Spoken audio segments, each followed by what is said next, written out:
布查事件证明了一个残酷的现实：西方国家掌握的话语权，战争走向有可能因此而被改变。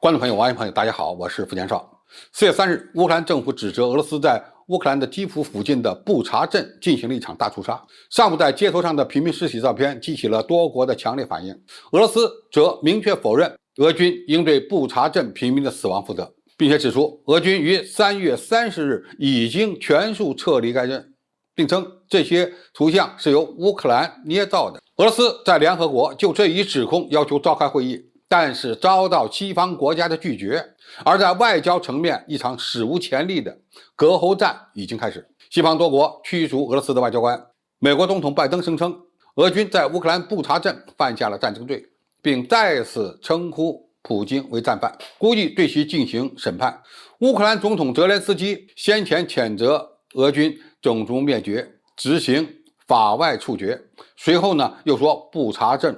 发生的事儿不可原谅，暗示莫斯科必须承认俄军被指控的罪行。布查镇上的尸体是怎么来的？现在真相需要进一步的调查。西方记者正在大肆的报道俄军的残暴，而俄罗斯的解释辩驳几乎没人愿意听，也听不到，因为舆论权现在完全掌握在西方手里。那么俄军为什么在撤退的时候不对曾经占领的区域进行视频和图片举证呢？如果缺少这一步工作，俄罗斯在舆论上可能就说不清楚了。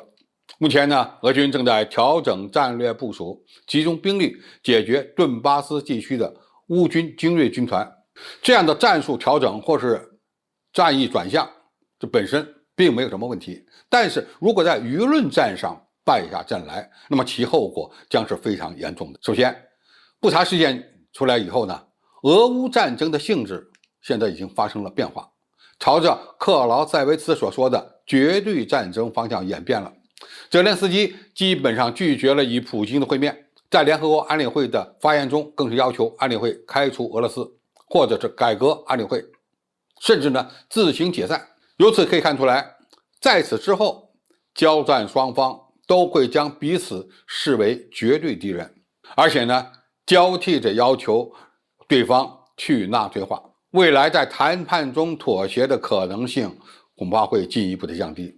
乌克兰政府必然会利用这一事件，让本国的居民同仇敌忾。西方国家也以此为借口，继续增加对乌军的援助，增大对俄罗斯的制裁。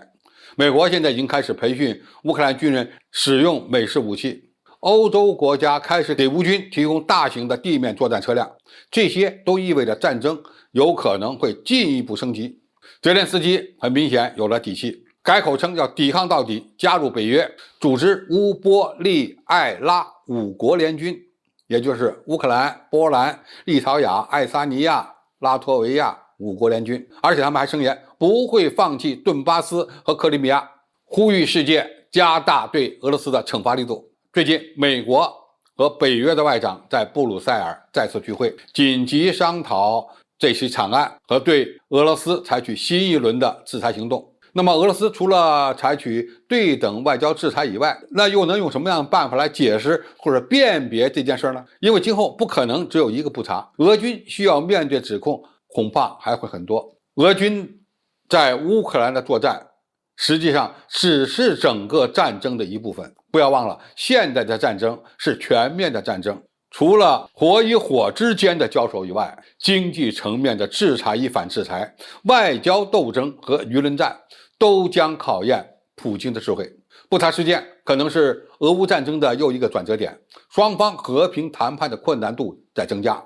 而乌东地区的大决战有可能会决定未来局势的发展和走向。乌克兰民众因为布查事件现在有了更多的自信和更大的仇恨，这对俄罗斯来说是非常被动的。在战争中学习打舆论战，这恐怕是俄军今后必须补上的一课。今天的评述就到这里，谢谢大家收看，我们下期再见。